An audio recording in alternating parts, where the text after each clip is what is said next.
हा 21वा मुद्दा आहे. वृत्ती. पहिलं बोधवचन आहे, वृत्ती स्थिर करण्यासाठी तिला स्थिर वस्तूवर चिकटवून ठेवली पाहिजे. भगवंत ही अशी एकच स्थिर वस्तू आहे. 2. शास्त्राचे मार्ग हे वृत्तीला भटकून देण्यासाठी आहेत. ते वृत्तीला हलू देत नाहीत. त्यात नामाची गाठ पडली की भगवंतापर्यंत साखळी जोडली जाते. 3. शास्त्राचे नियम हे वृत्तीला स्थिर करतात. 4. भजन, पोथी वाचन, मंदिरे बांधणे वगैरे गोष्टी जर वृत्ती सुधारण्यासाठी न केल्या तर ती नुसती करमणूक होते, त्यापासून खरा फायदा होत नाही. 5. असावे सर्वात पण नसावे कोणाचे, अशा वृत्तीने जो राहील त्याला परमार्थ साधेल. असावे सर्वांत पण नसावे कोणाचे, अशा वृत्तीने जो राहील त्याला परमार्थ साधेल. 6. माझ्याकरिता मी नसून मी लोकांकरिता आहे. माझ्याकरिता जगत नसून मी जगताकरिता आहे, ही वृत्ती आपण ठेवावी. 7. भगवंताचे रूप सारखे समोर ठेवता येणार नाही, पण त्याचे रूप लक्षात आले नाही तरी आपण त्याचे नाम घेतो, हे लक्षात राहिले तर वृत्ती सुधारेल. 8. आपल्या डोळ्यामध्ये अगदी बारीक कण जरी गेला तरी तो खुपतो. याहीपेक्षा वृत्ती सूक्ष्म असते, ती भगवंताला कळते, म्हणून त्याच्यापाशी लबाडी चालत नाही. आपल्या डोळ्यामध्ये अगदी बारीक कण जरी गेला तरी तो खुपतो. याहीपेक्षा वृत्ती सूक्ष्म असते, ती भगवंताला कळते, म्हणून त्याच्यापाशी लबाडी चालत नाही. 9. अमुक एक वस्तू आहे म्हणून मी सुखी आहे, या वृत्तीमध्ये राम नसून काही नसताना वृत्तीचे समाधान टिकले पाहिजे. 10. घोड्याला पळायला शिकवण्यासाठी पहिल्याने रिंगण धरतात. एक मनुष्य लगाम धरून मध्ये उभा राहतो आणि घोडाभोवती रिंगण घालतो. मध्ये असणारा मनुष्य स्थिर राहतो. त्याचप्रमाणे आपण आपली वृत्ती मधोमध भगवंताच्या ठिकाणी स्थिर ठेवावी आणि मग देहाला प्रपंचात फिरू द्यावे. 11. आगगाडी रोज काशीला जाते, पण तिला काही काशी यात्रा घडत नाही. यात्रा घडते ती आत बसणाऱ्या लोकांना. गंगा स्नान, विश्वेश्वराचे दर्शन वगैरे आतल्या लोकांना घडते. त्याचप्रमाणे देहाने नुसता पूजापाठ करून परमार्थ घडत नाही. आपली वृत्ती भगवंताच्या ठिकाणी चिकटली पाहिजे. आपली वृत्ती भगवंताच्या ठिकाणी चिकटली पाहिजे. काय सांगतात? देहाने नुसता पूजापाठ करून परमार्थ घडत नाही. आपली वृत्ती भगवंताच्या ठिकाणी चिकटली पाहिजे. 12. वासनेतून वृत्ती, वृत्तीतून उर्मी आणि उर्मीमधून कृती असा क्रम आहे. वासनेतून वृत्ती, वृत्तीतून उर्मी आणि उर्मीमधून कृती असा क्रम आहे. 13. आपली वृत्ती सारखी बदलत आहे आणि जगही सारखे बदलत आहे.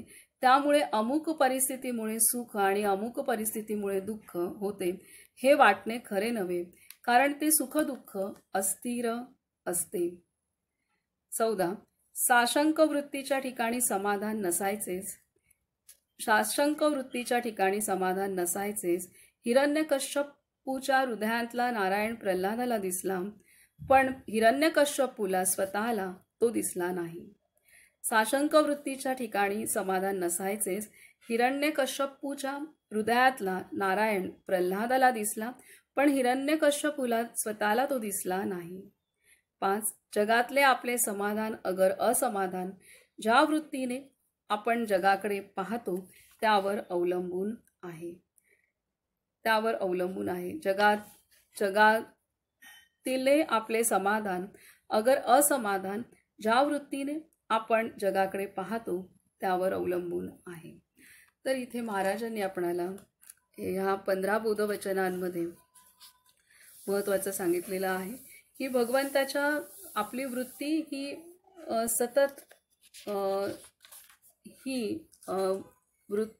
सतत विषयानुसार बदलत असते आणि जे विषय आपल्या समोर येतात त्याच्यानुसार आपल्या मनामध्ये वासना निर्माण होतात आणि वृत्ती निर्माण होते. त्या संदर्भातले संकल्पना विचार निर्माण होतात. त्यालाच वृत्ती असं म्हणतात. आणि ह्या वृत्तीमधून उर्मी निर्माण होते. ह्या वृत्तीतून इथे सांगितलंय वासनेतून वृत्ती निर्माण होते आणि या वृत्तीतून उर्मी निर्माण होते.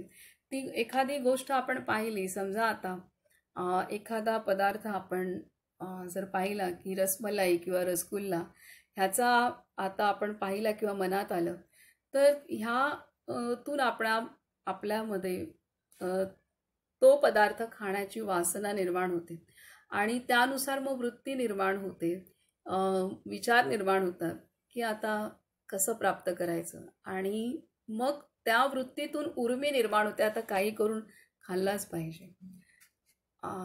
आणि मग नंतर त्या उर्मीमधून मग कृती निर्माण होते आणि त्या कृतीतनं मग ते संस्कार निर्माण होतात. तर अशी ही साखळी आहे.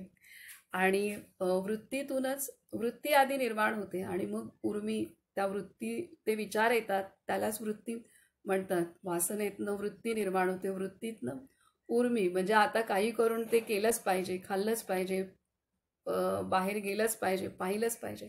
तर ह्या ज्या सगळ्या वासनेत पूर्ण करण्याची उर्मी निर्माण होते, ती ऊर्जा निर्माण होते आणि त्या उर्मीतनं, त्या ऊर्जेतनं मग ती कृती निर्माण होत असते.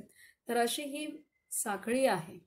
आणि त्यामुळे ही जी वृत्ती आहे, ही वृत्ती आता संसारातल्या विषयांकडे लागलेली आहे.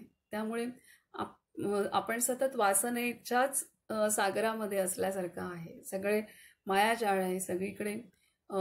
सगळीकडे शब्द, स्पर्श, रूप, रस, गंध हे 5 विषय आहेत, त्याचं सगळीकडे साम्राज्य आहे आणि ते आपल्याला हवं असं वाटतं. तर हे असं आहे. आणि ज्या वेळेला ही वृत्ती भगवंताकडे लागली जाते त्यावेळेला मग ती वृत्ती स्थिर होते आणि ती सुखदुःखांच्या आंदोलनातनं मुक्त होते. तर आता इथे ह्यासाठी आपणाला मग भगवंताचं स्मरण, भगवंताच्या अनुसंधानात, सहवासात जास्तीत जास्त राहता यावं, ह्यासाठी मग आपण मनन, श्रवण, कीर्तन, नामस्मरण हे आपल्याला मदत करतं. जे आपण शास्त्र अध्ययन करतो, संतांच्या शिकवणी वाचन करत असतो, तर त्यामुळे आपली वृत्ती त्या भगवंताच्या विचारांमध्येच, त्याच्या अनुसंधानात राहते.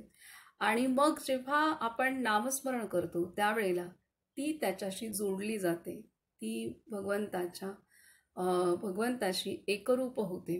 हे इथे महाराजांनी सांगितलेलं आहे. त्यामुळे जे पण आपण काही सत्कर्म करतो, जे विविध प्रकारचे यज्ञयाग करू, दानधर्म करू, काही वाचन करू, तर ते सत्कर्म आपण भगवत प्राप्तीसाठी केलं आणि त्यातनं आपण नामसाधनेकडे गेलो, ध्यानाकडे गेलो, तर ते सत्कर्मचा उपयोग आहे. अन्यथा ते एक मनोरंजनासारखं होतं.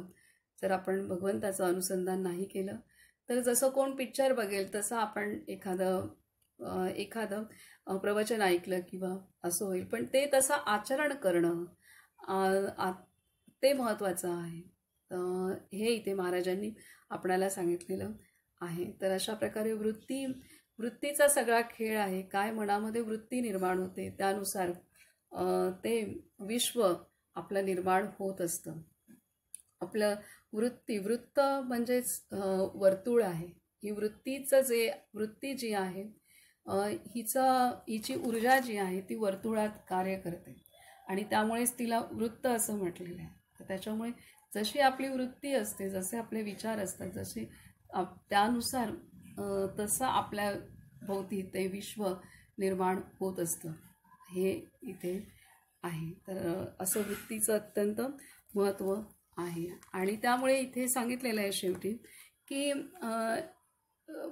प्रल्हाद हा हिरण्यकश्यपूचा मुलगा, इतका लहान, पण प्रल्हादाची वृत्ती सतत भगवंताभोवती होती, सतत नामसाधनेत होती आणि त्यामुळे सतत प्रल्हाद आत्मबुद्धीमध्ये, वृत्तीमध्ये सतत होता आणि त्यामुळे प्रल्हादाला त्याच्या वडिलांच्या अंतरातला पण भगवंत दिसला. परंतु हिरण्यकश्यपूला मात्र प्रल्हादाविषयी द्वेष होता की राक्षस म्हणून जन्माला आलाय तरी हा भगवंताचं स्मरण करतो, ह्याचा राग त्याला होता.